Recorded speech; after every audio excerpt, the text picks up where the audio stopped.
ആ 13 വയസ്സുള്ള മകൻ കയറി നിന്ന് ഉമ്മാന്റെ മയ്യത്ത് നിസ്കരിച്ചിട്ട് ആ മയ്യത്തിന്റെ മുന്നിൽ നിന്ന് അള്ളാഹുവിനോട് ആത്മാർത്ഥമായി കരഞ്ഞു ദുആ ചെയ്ത് എൻ്റെ പ്രിയപ്പെട്ടവരെ ആ പൊന്നുമോൻ ഉമ്മാന്റെ മയ്യത്തിന്റെ മുന്നിൽ തളർന്നു വീണു. ഉമ്മാന്റെ മയ്യത്ത് പള്ളിക്കാട്ടിലേക്ക് എടുക്കുമ്പോൾ സുഹൃത്തുക്കൾ ചെറുപ്പക്കാരാ സഹോദരന്റെ ആ പൊന്നുമോന്റെ ശരീരം ഹോസ്പിറ്റലിലേക്ക് കൊണ്ടുപോവുകയായിരുന്നു. അവസാനം എൻ്റെ പ്രിയപ്പെട്ടവരെ ആ ചെറുപ്പക്കാരൻ നിറകണ്ണുകളോടെ പറയുന്നു, ഉസ്താദ് അല്ല എനിക്ക് പുറത്തു തരുമോ ഉസ്താദ്, അല്ലാഹു എനിക്ക് പുറത്തു തരുമോ ഉസ്താദ്. ബാക്കവി എന്താണെന്ന് ചോദിക്കുമ്പോഴാ ചെറുപ്പക്കാരൻ പറയുകയാണ്, ഉസ്താദേ എന്റെ പ്രിയപ്പെട്ട ഭാര്യയ്ക്ക് ഖുർആൻ ഓതാൻ അറിയില്ല, എവിടെ നിന്നോ പ്രസംഗം കേൾക്കുകയാണ്, അതാ ഖുർആൻ പഠിപ്പിക്കുന്നതിന്റെ പ്രതിഫലത്തെ കുറിച്ച് കേട്ടപ്പോൾ ഒരു ഹാഫിദ് മയ്യത്ത് നിസ്കരിച്ചാ കിട്ടുന്ന പ്രതിഫലത്തെ കുറിച്ച് ആരോ വാഴ്ന്നു പറയുന്നത് കേട്ടിട്ട് വീട്ടിൽ വന്നിട്ട് എന്നോട് പറഞ്ഞു, എന്റെ പൊന്നുമോന് സുഫിയാനിനെ ഹാഫിളാക്കണം, അവന് ഖുർആൻ പഠിക്കാൻ വിടണമെന്ന് വാശി പിടിക്കുകയാണ്. വീട്ടിൽ വന്ന് ഒരുപാട് പ്രാവശ്യം എന്നോട് പറഞ്ഞിട്ടും എന്റെ പൊന്നുമോന് ഞാൻ പഠിക്കാൻ വിട്ടില്ല. അങ്ങനെ വീട്ടിൽ എന്നും വഴക്കാട്. അവസാനം ആ പ്രിയപ്പെട്ട ചെറുപ്പക്കാരൻ തെങ്കാശിയിലേക്ക് ജോലിക്ക് വേണ്ടി പോകുമ്പോ ഭർത്താവിന്റെ അനുവാദമില്ലാതെ തന്റെ പൊന്നുമകനെ കോളേജിൽ കൊണ്ട് പഠിക്കാൻ വിടുകയാണ്. ഹിഫ്ള് പഠിക്കുന്നതിന് വേണ്ടി കൊണ്ടുവിടുകയാ. ഒരാഴ്ച കഴിഞ്ഞ് വീട്ടിലേക്ക് മടങ്ങി വരുമ്പോ തന്റെ പൊന്നുമോനെ കാണുന്നില്ല. അതാ തന്റെ പൊന്നുമകനെ കാണാതെ വരുമ്പോൾ ആ സഹോദരൻ ഭാര്യയോട് ചോദിച്ചപ്പോൾ പൊന്നുമോനെ ഖുർആൻ പഠിക്കാൻ കൊണ്ടുവിട്ടെന്ന് പറയുമ്പോൾ അനുവാദം ചോദിക്കാത്തതിന്റെ പേരിൽ ഭാര്യ അടിക്കുകയാണ്. മുടി പിടിച്ചിട്ട് ഭിത്തിയിലിടിക്കുകയാ. വായിലൂടെയും മൂക്കിലൂടെയും ബ്ലഡ് വന്നിട്ട് പോലും ഉപദ്രവം നിർത്തിയില്ല. വിവാഹം കഴിഞ്ഞിട്ട് തന്റെ ഭാര്യ ആദ്യമായിട്ട് അടിച്ചത് എന്തിനെന്നറിയുമോ? തന്റെ പൊന്നുമോനെ ഖുർആൻ പഠിപ്പിക്കാൻ വിട്ടതിന്റെ പേരിലാണ്. നിറകണ്ണുകളോടെ ചെറുപ്പക്കാരൻ പറയുന്നു, ഉസ്താദ് 4-5 ദിവസം ഞാൻ ഉപദ്രവിച്ചിട്ടും അവള് മോൻ പഠിക്കുന്ന സ്ഥാപനം എവിടെയാണെന്ന് പറഞ്ഞില്ല. അവസാനം എന്റെ ഇളയ മകനെ ഞാൻ അടിക്കുന്നത് കണ്ടപ്പോ അവൾക്ക് സഹിക്കാൻ കഴിഞ്ഞില്ല ഉസ്താദ്. തന്റെ പൊന്നുമോനെ ഉപദ്രവിക്കുന്നത് കണ്ടപ്പോൾ 32 വയസ്സുള്ള ആ പ്രിയപ്പെട്ട പെങ്ങളുണ്ടല്ലോ, അതാ തന്റെ മകൻ പഠിക്കുന്ന സ്ഥാപനം പറഞ്ഞു കൊടുക്കുകയാണ്. എന്റെ പ്രിയപ്പെട്ടവരെ, അതാ വണ്ടിക്കകത്തേക്ക് ചവിട്ടി കയറ്റിയിട്ട് അതാ ഉപ്പയതാ കോളേജിന്റെ മുന്നിലെത്തുമ്പോ അതാ 13 വയസ്സുള്ള സുഫിയാൻ എന്ന പൊന്നുമോര് പള്ളിക്കകത്തിരുന്ന് ഖുർആൻ ഓതിക്കൊണ്ടിരിക്കുകയാ. മഗ്രിബിന്റെ സമയമെത്തി. പള്ളിക്കകത്തിരുന്ന് ഖുർആൻ ഓതുന്ന മകന്റെ കയ്യിൽ പിടിച്ചുകൊണ്ട് വലിച്ചിറക്കി കൊണ്ടുവരുമ്പോ ആ മകൻ ഉപ്പാന്റെ കാല് പിടിച്ചിട്ട് പറയുന്നു, ഉപ്പാ എന്നെ കൊണ്ടുപോകല്ലേ, ഒരുപാട് സൂറത്തുകൾ പഠിച്ചുപ്പാ, എനിക്ക് ഹാഫിളാകണമെന്ന് ആഗ്രഹമുണ്ടുപ്പാ, ഉമ്മാന്റെ ആഗ്രഹം എനിക്ക് സാധിച്ചു കൊടുക്കണം എന്ന് പറഞ്ഞുകൊണ്ട് വാപ്പയുടെ കാല് പിടിച്ചിട്ട് പൊട്ടിക്കരയുമ്പോ ആ ചെറുപ്പക്കാരൻ തന്റെ മകനോട് ചോദിച്ചു, പത്രേ എന്തേ നിന്റെ ഉമ്മ ചാകാൻ പോകുകയാണോ? അവളുടെ അവസാനത്തെ ആഗ്രഹമാണോ? എന്റെ പ്രിയപ്പെട്ടവരെ, ഇതങ്ങോട്ട് ചോദിക്കുമ്പോൾ അതുവരെ കരഞ്ഞുകൊണ്ടിരുന്ന പൊന്നുമോൻ സുജൂദിലേക്ക് വീഴുകയാ. വാപ്പയുടെ കൈ തട്ടിക്കളഞ്ഞിട്ട് സുജൂദിൽ കിടന്ന് കരയുകയാണ്. പൊന്നുമകൻ കരയുന്നത് കണ്ടപ്പോൾ ഉപ്പാരെ സഹിക്കാൻ കഴിഞ്ഞില്ല. തനിക്കാദ്യമായി വർഷങ്ങൾ കാത്തിരുന്നിട്ട് കിട്ടിയ പൊന്നുമോനാണല്ലോ. ആ പൊന്നുമകൻ കരയുന്നത് കണ്ടപ്പോൾ വാപ്പ അടുത്തു ചെന്നിട്ട് ചോദിച്ചു, മോനെ എന്തിനാ കരയുന്നത്? അവസരത്തിൽ ആ പൊന്നുമകൻ പറയുന്നു, ഉപ്പാ നിങ്ങൾ പോയതിനു ശേഷം ഒരു ദിവസം നോക്കുമ്പോ ഉമ്മ ഇരുന്ന് കരയുകയാണ്. ഉമ്മ രാത്രി ഇരുന്ന് കരയുകയാ. ഉമ്മയുടെ അടുക്കൽ ചെന്നിട്ട് ഞാൻ ചോദിച്ചു, എന്തിനാ കരയുന്നത്? അവസരത്തിൽ ആ പ്രിയപ്പെട്ട പൊന്നുമോനോട് ആ പ്രിയപ്പെട്ട പെങ്ങള് പറയുന്നു, മോനെ ഉമ്മാനൊരാഗ്രഹമുണ്ടടാ, ഉമ്മയ്ക്കൊരാഗ്രഹമുണ്ടടാ, മോനെ സാധിച്ചു തരുമോ പൊന്നുപോരെ? എന്റെ പ്രിയപ്പെട്ടവരെ, ആ പ്രിയപ്പെട്ട സഹോദരന്റെ ഭാര്യയുണ്ടല്ലോ, 11 വയസ്സുള്ള തന്റെ പൊന്നുമോനെ, അതാ പൊന്നുമോനെ അടുത്ത് വിളിച്ചിട്ട് പറയുകയാ, മോനെ ഉമ്മ ഒരു കാര്യം പറയാ, മോൻ ആരോടും പറയാൻ പാടില്ല, വാപ്പയോട് പോലും പറയാൻ പാടില്ല. എന്തേ എന്ന് ചോദിക്കുമ്പോ ആ പ്രിയപ്പെട്ട പെങ്ങള് പറയുന്ന, മോനെ ഉമ്മ ഇനി അധികം നാള് ജീവിച്ചിരിക്കില്ല, ഉമ്മയ്ക്ക് ക്യാൻസറാ പൊന്നുമോനെ, ഉമ്മയ്ക്ക് ക്യാൻസറാ, 3 മാസത്തിൽ കൂടുതൽ ജീവിക്കുമെന്ന് ഡോക്ടർ പറയുന്നില്ല. ഇതാരോടും പറഞ്ഞിട്ടില്ല, എനിക്കും ഡോക്ടറിനും അല്ലാനുമല്ലാതെ മറ്റാർക്കും അറിയില്ല. തന്റെ പൊന്നു മകനോട് പറഞ്ഞിട്ട് ഉമ്മ പറയുന്ന, മോനെ ഉമ്മാനൊരാഗ്രഹമുണ്ടടാ, ഉമ്മ ഖുർആൻ ഓതാൻ പഠിച്ചിട്ടില്ല, ഉമ്മയുടെ മാതാപിതാക്കള് പഠിപ്പിച്ചിട്ടില്ല, മോനെ ഒരു ഹാഫിദ് ഇമാമത്ത് നിന്നാൽ സ്വർഗം കിട്ടുമെന്ന് ഞാൻ കേട്ടിട്ടുണ്ട് പോരെ, അതുകൊണ്ട് നീ ഒന്ന് പഠിക്കണേ. എന്റെ പ്രിയപ്പെട്ടവരെ, ആ പ്രിയപ്പെട്ട സഹോദരി ക്യാൻസർ പിടിച്ചിട്ട് പോലും തന്റെ ഭർത്താവിനോട് പറഞ്ഞില്ല, മകനെ കൊണ്ട് പഠിക്കാൻ വിടുകയാണ്. അവസാനം പ്രിയപ്പെട്ട ചെറുപ്പക്കാരൻ കരഞ്ഞുകൊണ്ട് പറയുന്നു, ഉസ്താദ് ഇന്ന് ജുമാ നമസ്കാരം കഴിഞ്ഞ് പള്ളിയുടെ വെളിയിലേക്ക് ഇറങ്ങിയപ്പോ 9.5 വയസ്സുള്ള 13 വയസ്സുള്ള 2 മക്കളുണ്ടല്ലോ, എന്റെ വലത് കൈയിലും ഇടത് കൈയിലും പിടിക്കുകയാണ്. എന്നിട്ടതാ കബറിന്റെ അടുക്കലേക്ക് നടക്കുകയാണ്. പ്രിയപ്പെട്ട മാതാവിന്റെ കബറിന്റെ ഓരത്തേക്ക് കൊണ്ടുപോയിട്ട് അതാ മക്കള് തലഭാഗത്ത് നിന്ന് ഖുർആൻ ഓതി ദുആ ചെയ്യുകയാണ്.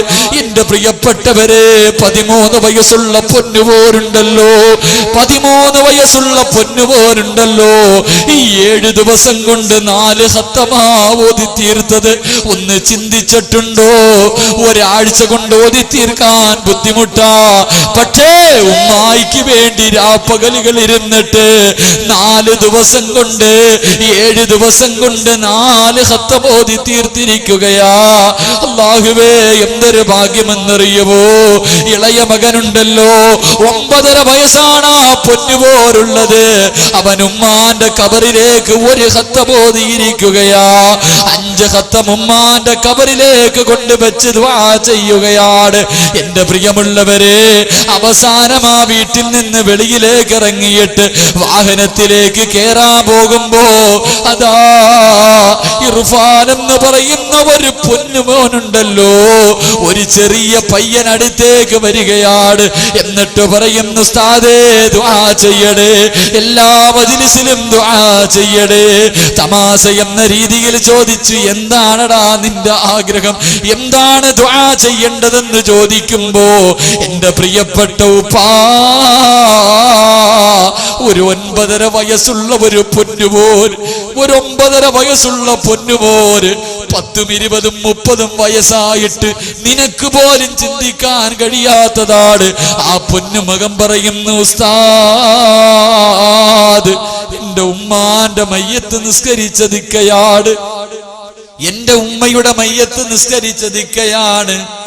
എന്റെ വാപ്പാ മയ്യത്ത് നിസ്കരിക്കുമ്പോ, എന്റെ വാപ്പയുടെ മയ്യത്ത് പള്ളിക്കകത്ത് കൊണ്ടുവെക്കുമ്പോ ഹാഫിളായി എനിക്ക് നിസ്കരിക്കണം ഉസ്താദ്. ഒന്ന് ചിന്തിച്ചു നോക്കുപ്പാ, പള്ളിക്കകത്ത് നിന്റെ മയ്യത്ത് കൊണ്ടുവെക്കുമ്പോ, പള്ളിയിലെ ഖതീബ് നിസ്കരിക്കാൻ കയറി നിൽക്കുമ്പോ നിന്റെ മക്കള് വന്നിട്ട് പറയും, ഇതെന്റെ വാപ്പയാ ഞാൻ നിസ്കരിക്കാ, ഇതെന്റെ ഉമ്മയാ ഞാൻ നിസ്കരിക്കാ. ഉസ്താദ് മാറിക്കൊടുത്തല്ലേ പറ്റൂ. പക്ഷേ നിസ്കരിക്കുന്ന പൊന്നുമോൻ അവന് കള്ളു കുടിച്ചവനായിരിക്കാ, വ്യഭിചരിച്ചവനായിരിക്കാ, പലിശ തിന്നവനായിരിക്കാ, അന്നത്തെ ദിവസം സുബഹി പോലും നിസ്കരിക്കാത്തവരായിരിക്കാ. ഈ മജ്‌ലിസിൽ ഒരുമിച്ച് കൂടിയ എന്റെ പ്രിയപ്പെട്ട മുസ്ലിമീങ്ങളോട് ഉണർത്തുകയാണ്, സുബഹി നിസ്കരിക്കാത്ത ആരും മയ്യത്ത് നിസ്കരിക്കല്ലേ. വാപ്പാന്റെ മയ്യത്ത് പള്ളിക്കകത്ത് കൊണ്ടുവച്ചിട്ട് എല്ലാരും നിസ്കരിക്കാൻ നിൽക്കുമ്പോ ഇമാമത്ത് നിൽക്കുന്നതിന് തൊട്ടു മുമ്പ് പൊന്നുപോരെ നെഞ്ചത്ത് കൈവച്ചിട്ട് നീ ഒന്ന് ചിന്തിക്കണമല്ലോ, ഇന്നത്തെ ദിവസം ഞാൻ സുബഹി നിസ്കരിച്ചിട്ടുണ്ടോ? സുബഹി നിസ്കരിക്കാത്ത ദിവസം എന്ത് ചെയ്താലും ബർക്കത്തില്ലെന്ന് പ്രവാചകൻ പറഞ്ഞിരിക്കുകയാ. എന്റെ പ്രിയപ്പെട്ടവരെ, അതുകൊണ്ട് തീരുമാനിക്കടേ, എന്റെ ജീവിതത്തിലെ ഏറ്റവും വലിയ മോഹം എന്തെന്നറിയുമോ? എന്റെ മയ്യത്ത് നിസ്കരിക്കേണ്ടത് ഒരു ഹാഫിളായിരിക്കണം. കാരണം എന്തെന്നറിയുമോ? അല്ലാഹുവിന്റെ റസൂല് പറയുന്നു, സഹാബാ, അല്ലാഹുവിന്റെ ഖുർആൻ മുഴുവനും കാണാതെ പഠിച്ച ഒരു പൊന്നുപോരുണ്ടല്ലോ. എന്റെ പ്രിയപ്പെട്ടവരെ, അവൻ എപ്പം ദുആ ചെയ്താലും അല്ലാഹു സ്വീകരിക്കുമെന്ന് നബിയുനാ റസൂലുള്ളാഹി. കഅബയുടെ മുന്നിൽ പോയി നമ്മൾ ദുആ ചെയ്താൽ അല്ലാഹു കേൾക്കണമെന്നില്ല. കഅബയുടെ മുന്നിൽ പോയി ദുആ ചെയ്താൽ അല്ലാഹു സ്വീകരിക്കണമെന്നില്ല. പക്ഷേ നമ്മുടെ മയ്യിത്തിന്റെ മുന്നിൽ നിന്നിട്ട് റബ്ബേ, ഇതെന്റെ വാപ്പയാ അല്ലാഹ്, സ്വർഗം കൊടുക്കണേ അല്ലാഹ് എന്ന് ഖുർആൻ പഠിച്ച ഒരു മകൻ ദുആ ചെയ്താ അവന്റെ ദുആ അല്ലാഹു സ്വീകരിക്കും. എന്റെ ജീവിതത്തിലെ ഏറ്റവും വലിയ മോഹം, എന്റെ മയ്യത്ത് പള്ളിക്കകത്ത് കൊണ്ടുവെക്കുമ്പോ എന്റെ പൊന്നുമോൻ ഇർഫാൻ എന്റെ മയ്യത്തിന്റെ മുന്നിൽ നിന്ന് ദുആ ചെയ്യണം. പടച്ച റബ്ബേ, എന്റെ വാപ്പയാണല്ലാ, സ്വർഗം കൊടുക്കണേ. എന്റെ പ്രിയപ്പെട്ടവരെ, ഒരു പൊന്നുമോ 100 രൂപ എന്റെ കയ്യിൽ തന്ന്, 100 രൂപ എന്റെ കയ്യിൽ തന്നിട്ട് പറഞ്ഞു, ഉസ്താദേ ദുആ ചെയ്യണം, ഞാൻ യതീമ ഹാഫിളാകണം. എന്റെ റബ്ബേ, 6 വയസ്സുള്ള സാദിക്കുന്ന പൊന്നുമോൻ, ആ 100 രൂപ എന്റെ വീട്ടിൽ ഞാൻ എന്റെ ഭാര്യയുടെ കയ്യിൽ കൊടുത്തിട്ടുണ്ട്. എന്തിനെന്നറിയുവോ? 4 മാസം പ്രായമുള്ള എന്റെ പൊന്നുമോൻ വളർന്നു വരുമ്പോ അവന്റെ കയ്യിൽ കൊടുത്തിട്ടടാ, നിന്നെ പോലെ ഒരു പയ്യൻ പറഞ്ഞതാ ഹാഫിളാകണേ എന്നെന്റെ പൊന്നുമോനെ ആഗ്രഹിപ്പിക്കാൻ ഞാൻ വീട്ടിൽ വെച്ചിരിക്കുകയാ. അതുകൊണ്ട് എന്റെ പ്രിയപ്പെട്ടവരെ, തീരുമാനിക്കണേ, നിന്റെ മക്കളിൽ ഒരുത്തനെ ഹാഫിളാക്കിക്കൂടെ? നിന്നെ സ്വർഗത്തിൽ കൊണ്ടുപോകാൻ, നിന്റെ മയ്യത്ത് നിസ്കരിക്കാൻ. എന്റെ പ്രിയപ്പെട്ടവരെ, നിന്റെ മക്കളിൽ ഒരുത്തനെ ഹാഫിളാക്കിക്കോ. എന്റെ പ്രിയപ്പെട്ട ഉമ്മയോട് പറയുന്നുമ്മ, കോടികൾ കിട്ടിയാ നിനക്ക് സമാധാനമുണ്ടാകില്ല, കോടികൾ കൊടുത്താ നിനക്ക് കെട്ടില്ല ഉമ്മ. നീ നൊന്ത് പ്രസവിച്ച ഒരു പൊന്നുമോനെ ഖുർആൻ പഠിപ്പിച്ചോ, അവനെ ഹാഫിളാക്കിക്കോ, അവന്റെ കൈ പിടിച്ചുകൊണ്ട് നിനക്ക് സ്വർഗത്തിൽ പോകാൻ കഴിയും.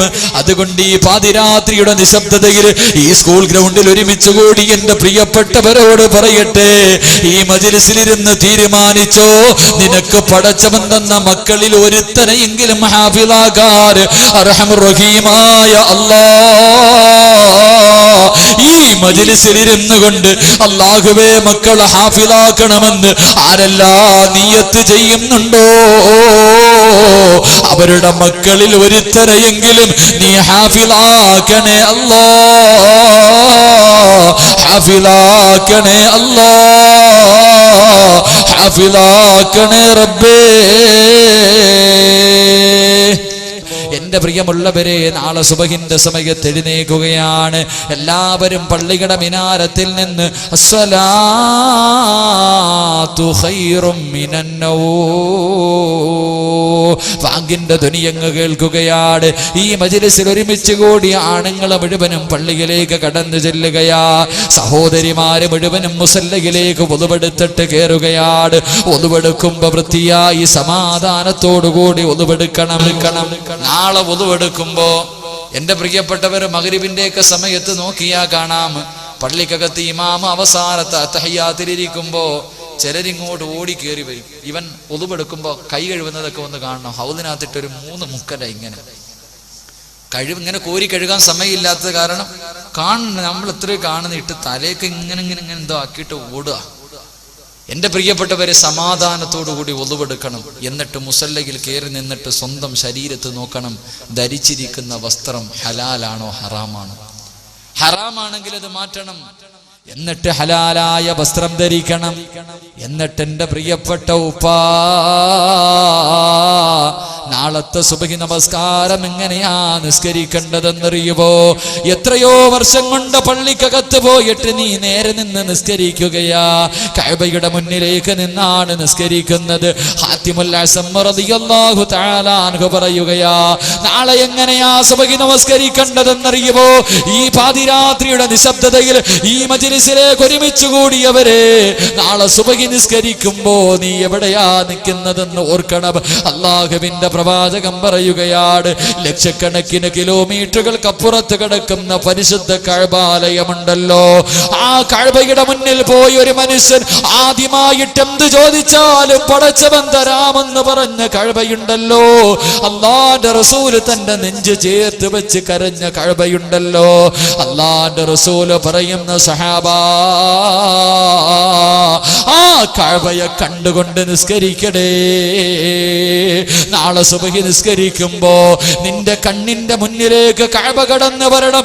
ആ കഅബയെ കണ്ടുകൊണ്ട് നിസ്കരിക്കുന്നവനെ പോലെ നിങ്ങൾ ആരെങ്കിലും നിസ്കരിച്ചാൽ നിങ്ങളുടെ നിസ്കാരത്തിന്റെ പരിപൂർണ പ്രതിഫലം നിങ്ങൾക്ക് ലഭിക്കുമെന്ന് നബിയുനാ റസൂലുള്ളാഹി.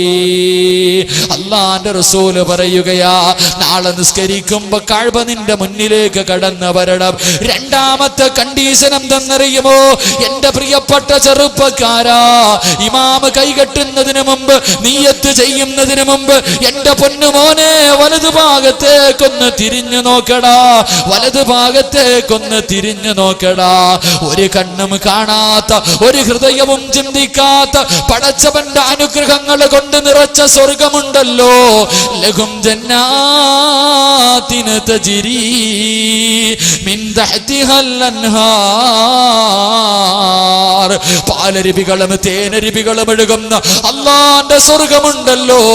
പൊന്നുമോരെ വലതു ഭാഗത്ത് കാണണം മോരെ. എടാ ചെറുപ്പക്കാരാ, എന്നിട്ട് ഇടത് ഭാഗത്തേക്കൊന്ന് തിരിഞ്ഞു നോക്കടാ. അല്ലാഹുവിന്റെ അദാബുകൾ കൊണ്ട് നിറച്ച നരകമുണ്ടല്ലോ, അതാ മനുഷ്യരെയും കല്ലുകളെയും ഇട്ട് കത്തിക്കുന്ന നരകമുണ്ടല്ലോ. ലോകത്ത് കടന്നു വന്ന മഹാന്മാര് മുഴുവനും ഓർത്ത് കരഞ്ഞു പോയ നരകമുണ്ടല്ലോ. ജിബ്രീൽ പാതിരാത്രികൾ മുഴുവനും കരഞ്ഞ കരഞ്ഞ നരകമുണ്ടല്ലോ. മീകായിൽ എന്ന മലക്ക് ഖിയാമത്ത് നാൾ വരെ ചിരിക്കാതിരിക്കാനുള്ള കാരണം നരകം കണ്ടതാ പൊന്നുപോരെ. ഇന്ന അശദ്ദന്നാരി ഹറാ, മോനെ അതിന്റെ തീ നിന്നെ കൊണ്ട് സഹിക്കാൻ കഴിയല്ലടാ. ഇടത് ഭാഗത്ത് നീ നരകം കാണണം ചെറുപ്പക്കാരാ.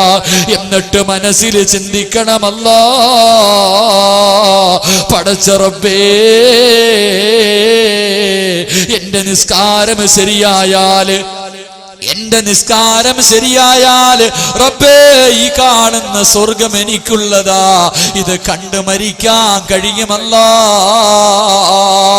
എന്റെ നിസ്കാരം ശരിയായില്ലെങ്കിൽ ഇതിനകത്ത് കടന്ന് കരിയേണ്ടവനാണ്, ഇതിനകത്തിട്ടെന്നെ കത്തിക്കുമല്ലാ. ഹാത്തിമുൽ അസം റളിയല്ലാഹു തആല അൻഹു പറയുകയാ, ഏ ചെറുപ്പക്കാരാ, നാളെ സുബഹിക്ക് വേണ്ടി നിയ്യത്ത് ചെയ്തിട്ട് കൈകെട്ടുന്നതിന് മുമ്പ് വലതു ഭാഗത്തേക്കൊന്ന് നോക്കടാ. വലതു ഭാഗത്ത് സ്വർഗം കാണണം, ഇടതു ഭാഗത്ത് നരകം കാണണം. കണ്ണിന്റെ മുന്നിൽ കഅബാലയം കടന്നു വരണം. എന്നിട്ട് നിസ്കരിച്ചാ പൊന്നുമോനെ നിന്റെ നിസ്കാരം ശരിയാകുകയാ. ഈ മജ്‌ലിസിൽ ഒരുമിച്ച് കൂടിയ എന്റെ പ്രിയപ്പെട്ട ഉപ്പാ, മൂന്നാമത്തെ നിയമം എന്തെന്നറിയുമോ? മൂന്നാമത്തെ നിയമം എന്തെന്നറിയുമോ? നാളെ സുബഹി നിസ്കരിക്കാൻ ചങ്കൂറ്റത്തോടെ വെളുപ്പാങ്കാലത്ത് തണുപ്പ് സഹിച്ചുകൊണ്ട് എഴുന്നേറ്റ് പച്ചവെള്ളത്തിൽ ഒതുവെടുത്തിട്ട് പടച്ചവന്റെ പള്ളിക്കകത്ത് പോയിട്ട് കൈകെട്ടുന്നതിന് മുമ്പ് എന്റെ പ്രിയപ്പെട്ട ഉപ്പാ, ഒന്ന് പുറകിലേക്ക് തിരിഞ്ഞു നോക്കുവാപ്പാ. നിന്റെ തോളിന്റെ പുറകില്, നിന്റെ കഴുത്തിന്റെ പുറകിലൊരു മനുഷ്യൻ പതുങ്ങി നിൽക്കുകയാ. ഒരാള് നിന്റെ കഴുത്തിന്റെ പുറകിൽ നിൽക്കുകയാ. ആരെന്നറിയുമോ? ആരെന്നറിയുമോ? മലക്കുൽ മൗത്ത് അസ്റായീൽ. അസ്റായീൽ നിന്റെ കഴുത്തിന്റെ പുറകിൽ നിൽക്കുകയാ. എന്തിനു വേണ്ടി എന്നറിയുമോ? എന്തിനു വേണ്ടി എന്നറിയുമോ? ഉപ്പാ ഒന്ന് സലാം വീട്ട് ബാപ്പാ.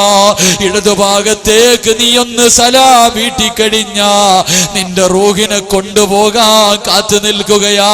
നാളത്തെ ളുഹർ നിസ്കരിക്കാൻ ഈ മജ്‌ലിസിലിരിക്കുന്ന ഒരു മനുഷ്യന് പോലും അവകാശമില്ല.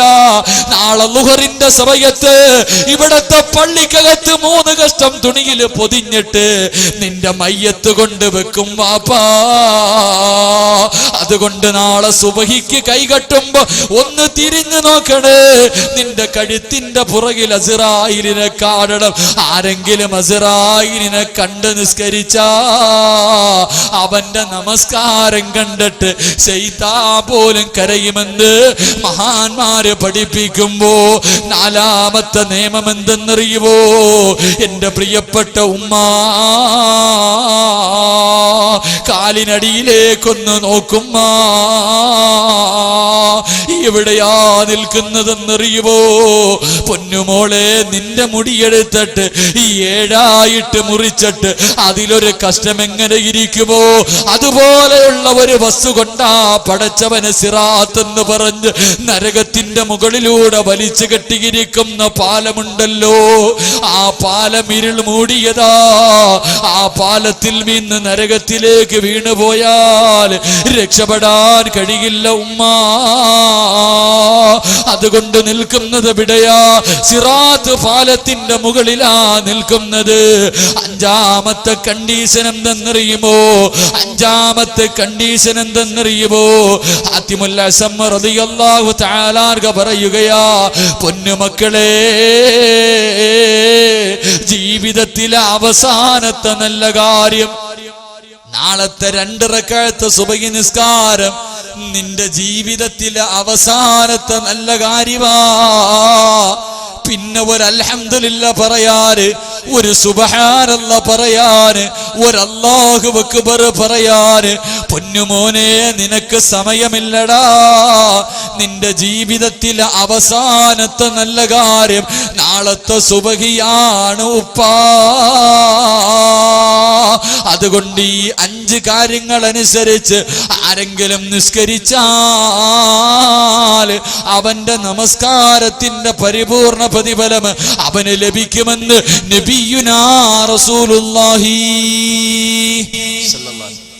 1, കൈ കെട്ടുന്നതിന് മുമ്പ് നോക്കുമ്പോ കണ്ണിന്റെ ഇടയിൽ, കണ്ണിന്റെ മുന്നിൽ കഅബ വരണം. വലതുഭാഗത്ത് സ്വർഗം, ഇടതുഭാഗത്ത് നരകം. കഴുത്തിന്റെ പുറകിൽ അസ്റായീൽ കാത്തു നിൽക്കുന്നു. കാലിന്റെ അടിയിൽ സിറാത്ത് പാലം വലിച്ചു കെട്ടിയിരിക്കുന്നു. നിന്റെ ജീവിതത്തിലെ അവസാനത്തെ നല്ല കാര്യം. 1 നിസ്കരിച്ചു നോക്കുമോനെ, 1 നിസ്കരിച്ചു നോക്കുമോനെ. ഇന്ന് ഇശായിക്ക് നിന്റെ മുന്നിൽ വന്ന് നിന്ന് ചിരിച്ച ശൈത്താൻ നീ നാളെ സുബഹി നിസ്കരിക്കുമ്പോൾ നിന്റെ നിസ്കാരം കണ്ടിട്ട് കരയുന്നത് കാണാൻ കഴിയും. അല്ലാഹു ഭാഗ്യം നൽകി അനുഗ്രഹിക്കുമാറാകട്ടെ. അല്ലാഹു ഭാഗ്യം നൽകി അനുഗ്രഹിക്കുമാറാകട്ടെ. ഇന്ന് രാത്രി അങ്ങ് പോയാൽ നാളെ സുബഹി ഇതുപോലെ നിസ്കരിക്കാൻ പറ്റുമെന്ന് തോന്നുന്നില്ല. എൻ്റെ പ്രിയപ്പെട്ടവരെ, ചിലപ്പോൾ നാളെ പോയി നോക്കുമ്പോൾ പെട്ടെന്ന് അങ്ങോട്ട് പറ്റണമെന്നില്ല. 1 പരിശ്രമിക്കാം. മരിക്കുന്നതിന് മുമ്പ് എന്നെങ്കിലും ഒരിക്കൽ ഇതുപോലെ നിസ്കരിക്കാൻ കഴിഞ്ഞാൽ ആ ഒറ്റ നിസ്കാരം മതി നിനക്ക് സ്വർഗത്തിൽ പോകാൻ. അള്ളാഹു നിസ്കരിക്കാനുള്ള ഭാഗ്യം നൽകി അനുഗ്രഹിക്കുമാറാകട്ടെ. അള്ളാഹു ഭാഗ്യം നൽകി അനുഗ്രഹിക്കുമാറാകട്ടെ. ഇങ്ങനെ നിസ്കരിക്കുന്ന മനുഷ്യന് കിട്ടുന്ന പ്രതിഫലം എന്താണെന്നറിയാം? ഇങ്ങനെ നിസ്കരിക്കുന്ന മനുഷ്യന് കിട്ടുന്ന പ്രതിഫലം മരിക്കാൻ കിടക്കുന്ന സമയത്ത് ആര് ലാ ഇലാഹ ഇല്ലല്ലാഹ് പറഞ്ഞു തന്നില്ലെങ്കിലും, ഇങ്ങനെ നിസ്കരിക്കുന്ന മനുഷ്യൻ മരിക്കാൻ കിടക്കുന്ന സമയത്ത് ആര് ലാ ഇലാഹ ഇല്ലല്ലാഹ് പറഞ്ഞു തന്നില്ലേ? മക്കൾ മുമ്പിൽ കൂടെ നടക്കുന്നു, വാപ്പ നടക്കുന്നു, ഉമ്മ നടക്കുന്നു, മക്കൾ കയ്യിൽ ഫോൺ വെച്ചുകൊണ്ടിരിക്കുക, തീർന്നെങ്കിൽ ഉടനെ വിളിച്ചു പറയാൻ. ഇങ്ങനെ എല്ലാവരും നിന്റെ മുന്നിലൂടെ നടക്കുന്ന സമയത്ത് നീ ഇങ്ങനെ നിസ്കരിച്ചവനാണെങ്കിൽ നിനക്ക് അസ്റായീൽ ഷഹാദത്ത് കലിമ ചൊല്ലിത്തരുമെന്ന് നബിയുനാ റസൂലുള്ളാഹി. ആര് ഷഹാദത്ത് കലിമ ചൊല്ലിത്തരും? അസ്റായീൽ പറഞ്ഞു തരും. അള്ളാഹു പറയുന്നത് കേട്ട് ഉറക്കെ പറഞ്ഞു മരിക്കാൻ അള്ളാഹു നമുക്കൊക്കെ ഭാഗ്യം നൽകി അനുഗ്രഹിക്കുമാറാകട്ടെ.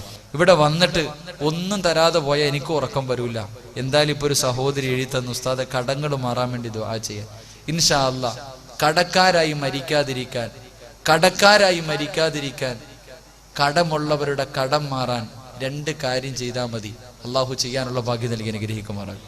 മഹാനായ റസൂലുള്ളാഹി സ്വല്ലല്ലാഹു അലൈഹി വസല്ലമ തങ്ങളുടെ മുന്നിൽ ഒരു സഹാബി വന്നിട്ട് പറഞ്ഞു, നബിയെ, കടങ്ങളാണ്, പ്രശ്നങ്ങളാണ്, എന്ത് ചെയ്തിട്ടും ബർക്കത്തില്ല, ഞാൻ കടക്കാരനായി മരിച്ചു എന്ന് ഭയപ്പെടുന്നു. അള്ളാഹിന്റെ റസൂൽ 2 കാര്യം പറഞ്ഞു വിടുന്നു. ആ 2 കാര്യം ഞാൻ പറഞ്ഞുതരാൻ, ചെയ്യുമല്ലോ? 1, വീട്ടിൽ നിന്ന് വെളിയിലേക്ക് ഇറങ്ങി. വീട്ടിൽ നിന്ന് വെളിയിലേക്ക് നമ്മുടെ ആവശ്യങ്ങൾക്ക് വേണ്ടി ഇറങ്ങിയിട്ട് തിരിച്ച് വീട്ടിലേക്ക് മടങ്ങി ചെല്ലുമ്പോൾ വീടിന്റെ വാതിലിൽ ആദ്യം ആരെ കാണുന്നു അവനോട് നീ സലാം പറയണമെന്ന് നബിയുനാ റസൂലുള്ളാഹി. പള്ളി വന്ന് ഉസ്താദിനോട്, മോദിനോട്, സെക്രട്ടറിയോട്, പ്രസിഡന്റോട്, റോഡെ വരുന്നവനോട്, പോകുന്നവനോട് എല്ലാം സലാം പറയും.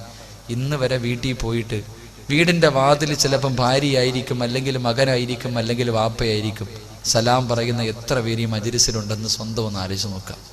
എൻ്റെ പ്രിയപ്പെട്ട സഹോദരിമാർ, ഇന്ന് താത്തയും കാണാൻ വാത് കഴിഞ്ഞിട്ട് വീട്ടിൽ പോകുമ്പോൾ ഭർത്താവ് വലിയ മനുഷ്യൻ, അയാൾ പിന്നെ എല്ലാം അറിയുന്ന ആളാ, തങ്ങളാ, നല്ല ഉറക്കമായിരിക്കും. താത്ത എന്ന് വിളിച്ചു, കതകങ്ങോട്ട് തുറന്നു. താത്ത ഉടനെ അസ്സലാമു അലൈക്കും. അങ്ങാരി വിചാരിക്കും പടച്ചവനെ ഇളവിയിരിക്കുന്നു, ഇപ്പോഴാണെങ്കിൽ നടത്തിക്കൊണ്ടു പോകാം, പിന്നാണെങ്കിൽ വണ്ടി പിടിക്കണം. കാരണം ആദ്യമായിട്ട് നടക്കുന്ന സംഭവം. അതുകൊണ്ട് ഇൻഷാ അല്ലാഹ് വീട്ടിൽ ചെന്നിട്ട് വീട്ടിൽ കയറുമ്പോൾ എന്ത് ചെയ്യണം? സലാം പറയണം. പറയൂ. അള്ളാഹു ഭാഗ്യം നൽകി അനുഗ്രഹിക്കുമാറാകട്ടെ. 2 വീടിനകത്ത് കയറി. വീടിനകത്ത് കയറിയിട്ട് നമ്മൾ ധരിച്ചിരിക്കുന്ന വസ്ത്രമുണ്ടല്ലോ, ആ വസ്ത്രം ഊരിയിട്ട് അത് തൂക്കിയിടുന്നതിന് മുമ്പ് സൂറത്തുൽ ഇഖ്ലാസ്, ബിസ്മില്ലാഹിർ റഹ്മാനിർ റഹീം, ഖുൽ ഹുവല്ലാഹു അഹദ് അല്ലാഹു സമദ് ലം യലിദ് വലം യൂലദ് വലം യകുൽ ലഹു കുഫുവൻ അഹദ്, ഈ സൂറത്ത് നിത്യമായിട്ട് പറയുന്നവൻ അവൻ കടക്കാരനായി മരിക്കില്ലെന്ന് നബിയുനാ റസൂലുള്ളാഹി. ഇൻഷാ അല്ലാഹ് ചെയ്തുവിടെ. അള്ളാഹു ഭാഗ്യം നൽകി അനുഗ്രഹിക്കുമാറാകട്ടെ.